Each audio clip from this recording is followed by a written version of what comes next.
Buckle up everyone, because despite the eyebrow-raising controversy that surrounds this game and its, shall we say, assets, Stellar Blade is an absolute thrill ride. From the pulse-raising combat to some of the best enemy design I've seen in ages, set within an interesting post-apocalyptic world, this game has it all. I've clocked in a solid 32 hours of gameplay and just finished the main story, diving deep into a lot of the side quests and uncovering secrets and unlockables throughout its many levels and open world areas. While exploring every nook and cranny, I found myself lost in the adventure of it all, upgrading my sword and gear, collecting loot and defeating bosses. And for some strange reason, I've developed a newfound fascination with women's fashion. Stellar Blade is a game that, although flawed, is a game I think the industry needed to shake it up a bit. So with all that said, let's get into a full review of Stellar Blade, an adventure you don't want to miss. Stellar Blade's combat feels weighty, like every action is meaningful. It plays out where every move you make is deliberate instead of just mashing buttons as fast as possible. It's been described as a defensive system by many other reviewers, but I believe the key is to utilize your defensive maneuvers to make way for an all-out assault. I think being far more aggressive is the much more efficient and better way to play.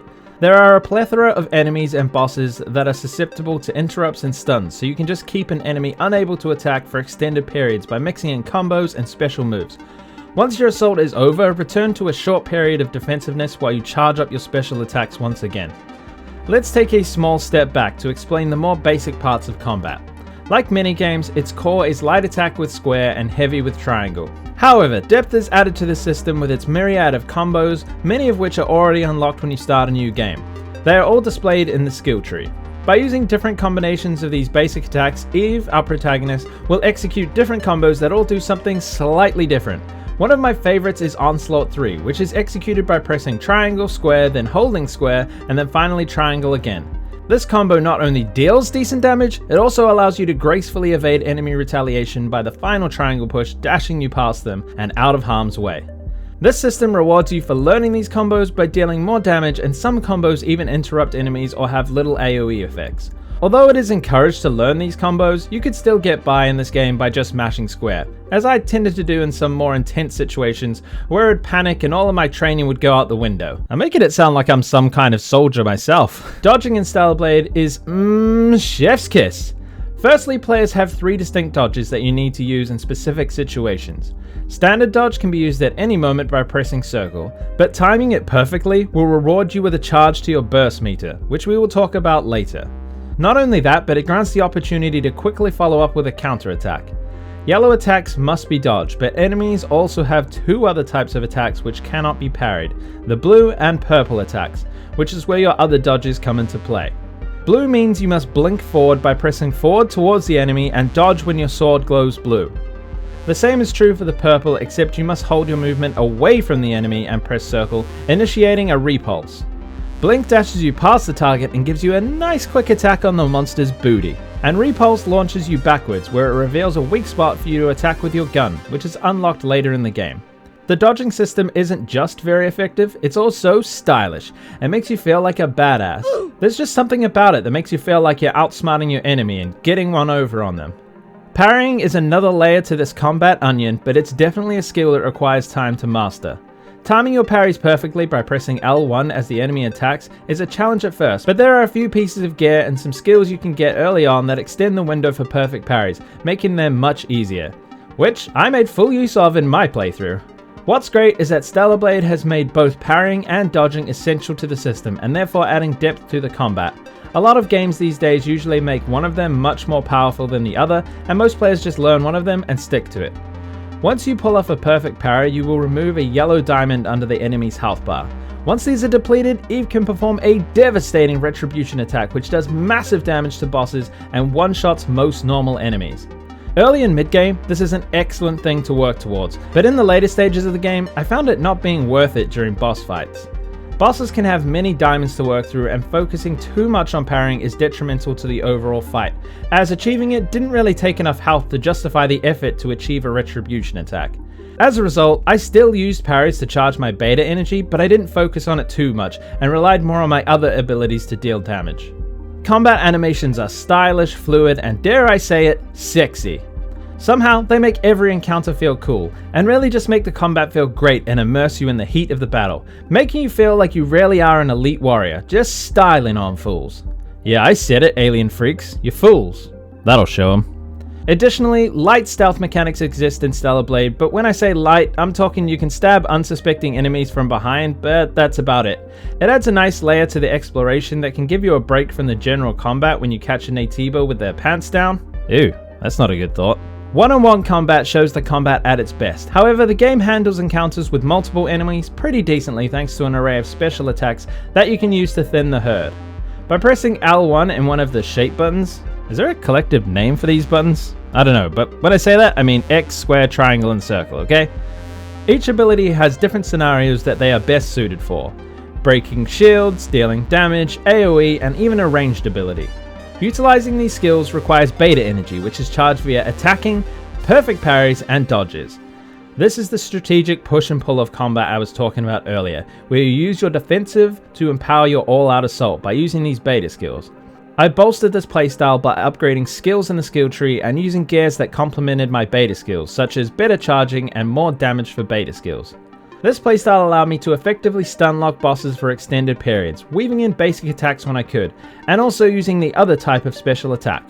Burst attacks are similar, but require you to press R1 plus a shape button. These skills are unlocked later in the game, but I found them the perfect complement to my beta skill playstyle by filling in the gaps where I had no beta energy left, or to keep up my continued onslaught. Many of them would also give me openings to charge some of my beta skills, which do increase damage and effects of the skills themselves. A small but significant detail I wanted to quickly mention was the long range dash Eve has, that gets you back in the fight once the enemy moves away from you. I cannot tell you how much this seemingly simple mechanic makes me happy. I hate bosses who run away and you have to run around giant arenas after them.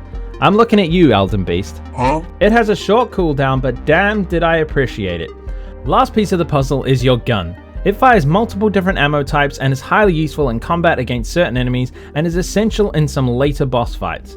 Overall, I liked the gun, but buying ammo was something I could have done without, but I'll discuss that a bit later. Overall, the combat in Stellar Blade is excellent. It's engaging and deep without being overwhelming. It makes you feel powerful while still offering a challenge and is the best part of this game without a doubt. One of the funnest combat systems I have played in the past decade. There is one more combat-oriented system to talk about, but it's spoiler territory, so I'll have to let you discover that on your own. The enemies in Stellar Blade are something else. Visceral and disgusting, and unlike anything I have encountered before. From the grotesque bosses to the basic mobs you encounter throughout your journey, everything has been meticulously designed in a unique way, and honestly, I think the design team knocked it out of the park. There is no shortage of creativity here, and the commitment to making original foes is something to congratulate, as I think many games nowadays suffer from generic mobs who just get boring after a while, especially after seeing them in 100 different games. Another point on this topic is the sheer amount of different abominations and unsettling enemies you will face. This game features a menagerie of interesting enemies, 64 to be exact.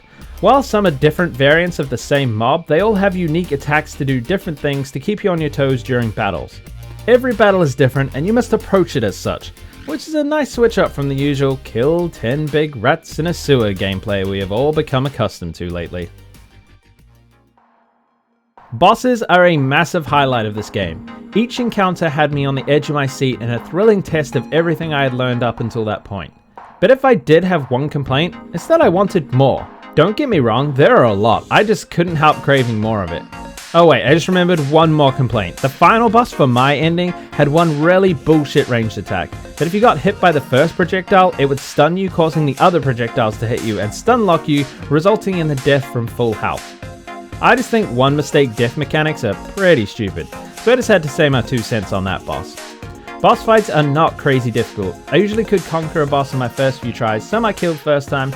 I didn't face too much resistance until the end game where the boss difficulty really started to ramp up. These bosses are so well designed though, that fighting them is a joy, and any struggle I did face was enjoyable, learning the different attacks and timings to parry dodge and attack my way to victory. Any frustration was immediately relinquished the second I finally overcame a boss, giving way to the triumphant feeling that is so rewarding in these types of games. A type of feeling we strive to get out of these types of games, a feeling that makes it all worth it. Let's take a second to address the controversy that seems to follow this game around. Personally, I couldn't care less about characters who are portrayed in unrealistic or intentionally sexual ways in video games. Call me horny all you like. I'm a man who likes sexy ladies, what can I say? Not really a big insult, is it? Stellar Blade is a game, a fantasy where we go to escape the clutches of reality. I'm not looking for a mirror into my own world. I want to adventure somewhere unlike our own existence, to be transported to another dimension, exploring the trials and tribulations of another world to forget my own. But there are some people who have big problems with this, and I'm not going to address them, and that's a much bigger discussion than should be held within a review. But the issue of censorship is a much easier debate. Broadly speaking, I think censorship is bad. I could probably think of some instances where it's okay, but in this instance, I'm not a fan. Some players are upset over Sony's decision to censor some of the outfits in the game. Now, while it's not really a big deal, this isn't really the point. I think refunding the game might be a slight overreaction, but I do agree with them on principle, and voting with your wallet is a good way to enact change. This is a small representation of a larger problem, not respecting an artist's vision. It's not about curves or how much skin is showing, although that probably is a problem for some people.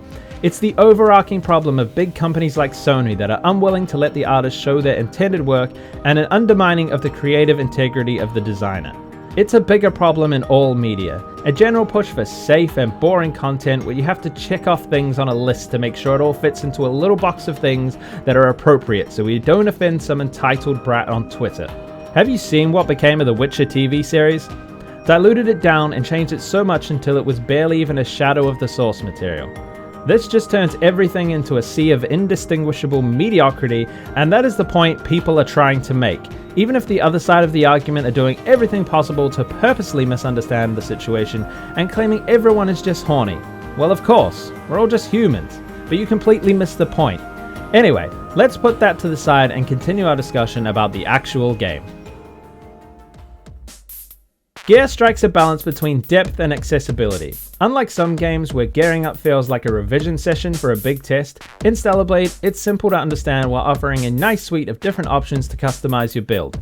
You simply pick a playstyle and select gear and upgrades that supplement that playstyle. No need for a PhD in theoretical physics and a few hundred wiki pages to understand this gear system, unlike something like Path of Exile, which I just don't have the time or patience for.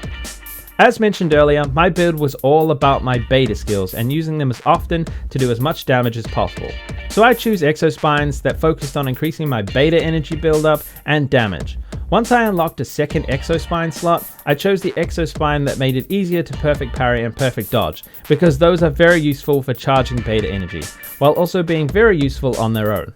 Occasionally, I'd had to switch out some things for more defensive options to take on harder bosses, but overall, it was easy to understand and customize my build for the current situation.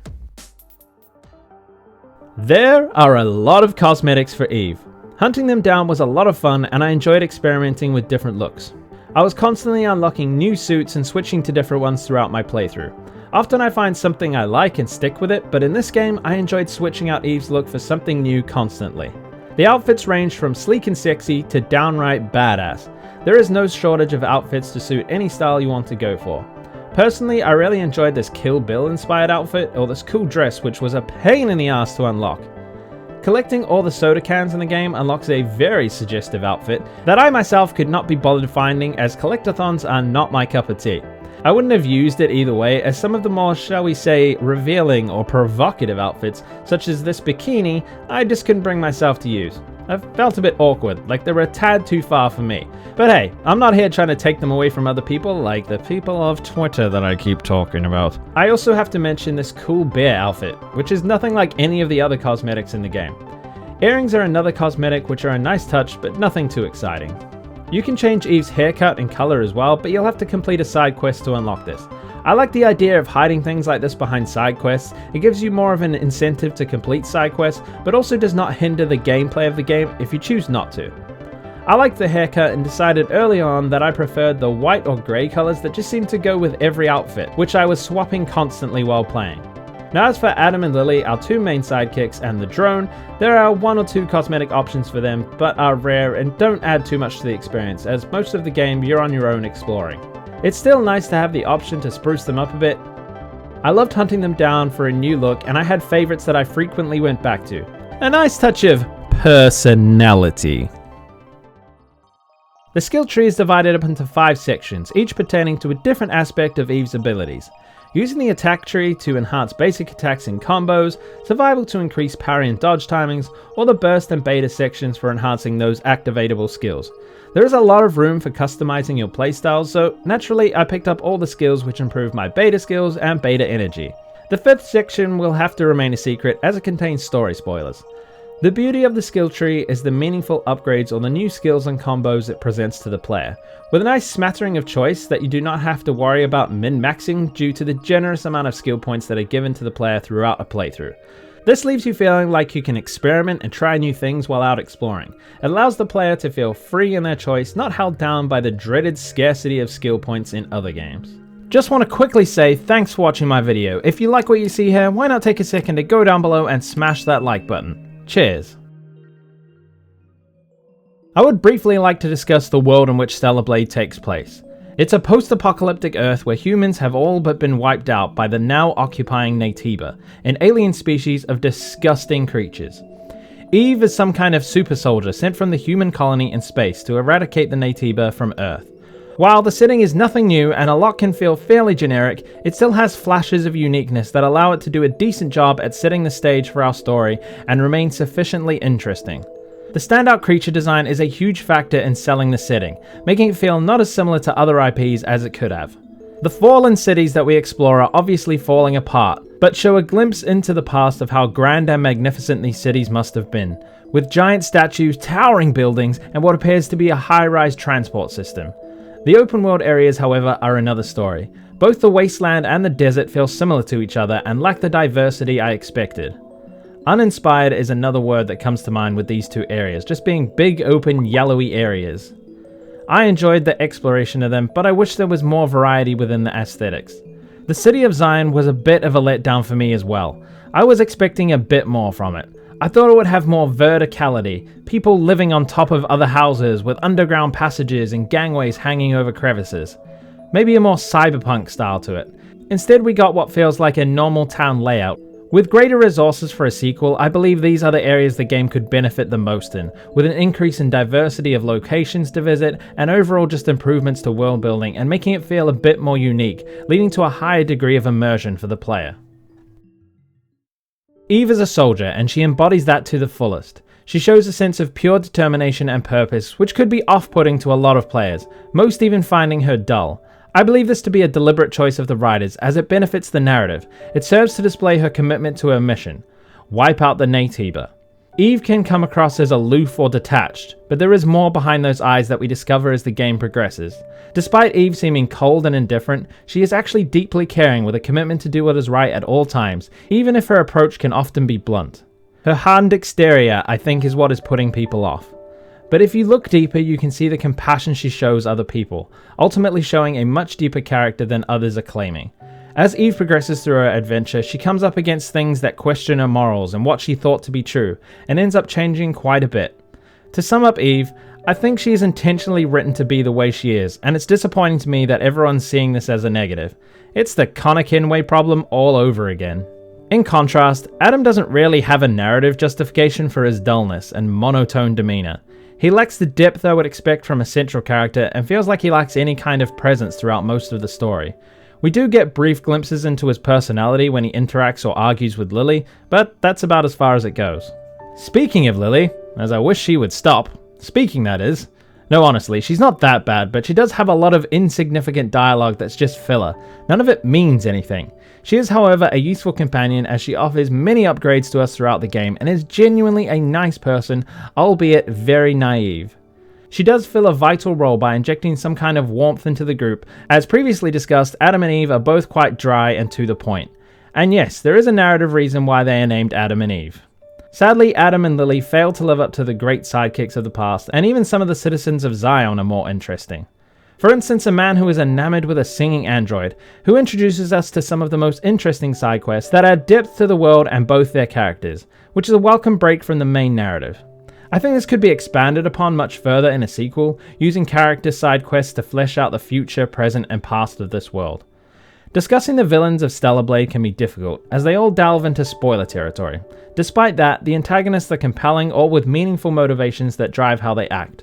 The villains serve to add context to this world, and much like the side characters, allow us to learn more about the universe of Stellar Blade.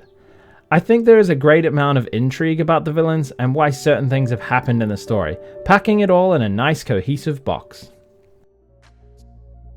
While other reviewers are trashing Stellar Blade's story, I found it to be decent and at the very least, serviceable. We have been spoilt recently with some truly amazing stories from such games as God of War 2018, The Last of Us, and Red Dead Redemption 2, which have set the bar extremely high. I think this has led us to a culture where any story that is not a 9 out of 10 is getting labeled as trash instantly. I feel it's unfair to dismiss its story because it doesn't live up to the greats. Stellar Blade is no Lord of the Rings, but it still offers a compelling narrative full of surprises and interesting lore.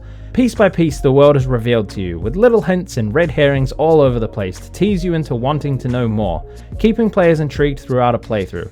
I am someone who is usually hard to please with stories in general, so I am rarely surprised to be on this side of the discussion when I see most people trashing this aspect of the game. It's not flawless, but it is far from trash in my opinion. I overall found the story to be a compelling and satisfying component to a great game. I briefly mentioned side quests before. Side quests are okay. I would say in general they are below average. A lot of fetch quests, simply running to an area then returning to the quest giver. Others are just challenges like kill a certain amount of an enemy for a reward. Those are fine if they were part of a larger set of side quests which involve much more in-depth experiences that told their own stories, much like the quest with the man and his android. But that is basically the only story that isn't completely boring story and gameplay wise. I think in a sequel this is another area where they could improve on massively. The rewards from side quests were decent, earning a bunch of cash and items for crafting and buying. Sometimes quests would reward you with special outfits or open up new shops, which I really liked. Without this, I think the side quests would have been mostly pointless in this particular game. One aspect I dislike immensely is the management of ammo for your gun. Unlike most items, they cannot be stored or automatically refilled. You must purchase ammo every time you use any at a rest point. It becomes tired and cumbersome rather quickly having to open the shop, browse to a specific ammo, and then buy it every single time you use any. This becomes particularly tedious during boss fights where you are dying multiple times, having to rebuy ammo after every death. The absence of a refill all option only serves to increase my frustration, and ultimately led me to neglecting the gun so I wouldn't have to delve back into the shop every damn time. Which is unfortunate because the gun was fun, it had multiple ammo types which all did different things. There are missions where your sword is disabled so you can only use the gun, and although the gun is enjoyable, when it's the only thing you can use, I just hated it. I felt like it was an unnecessary hindrance in an effort to change the flow of gameplay, which I don't think it succeeded in doing. In addition to the main combat encounters, Stellar Blade has a few refreshing moments through scripted sequences with QuickTime events or other things such as these hyper tubes where you have to do all dodging obstacles and collecting items on your way down. The platforming and movement in Stellar Blade can be a bit janky, with a noticeable lack of refinement that can impact slightly on your enjoyment overall. A large issue is that the physics of momentum just don't seem to apply, which is most evident when jumping while running fast or from different angles. Eve's inconsistency is most noticeable while doing rope swings and double jumps, where on the second jump Eve will just veer off in some random direction regardless of where I'm pointing her. Luckily most parkour sequences were brief, so therefore didn't irritate me too much. The system was usable, but I don't think it added too much to the game. Extra development time in this area could have helped a lot. I do think if you're going to include gameplay like this, you need to get the physics right, or else it just feels bad, man. The music is undoubtedly brilliant. There's chilling music, energetic bangers, and even some heavy metal-esque tunes that suit the battles in which they are found. They complement your current occupation, whether you are exploring or fighting a tough enemy. I wish there had been more of it. It often felt as though I was listening to the same songs over and over as the music is constantly playing in the background no matter where you are in the world. The music was of high quality, but I can still hear them echoing through my head now because of how often I listen to them. Stellar Blade is a gem with exhilarating combat, a compelling story with a host of great ideas, and is simply a blast to play. Check out my other videos on screen now to see more of my content. Sticks out!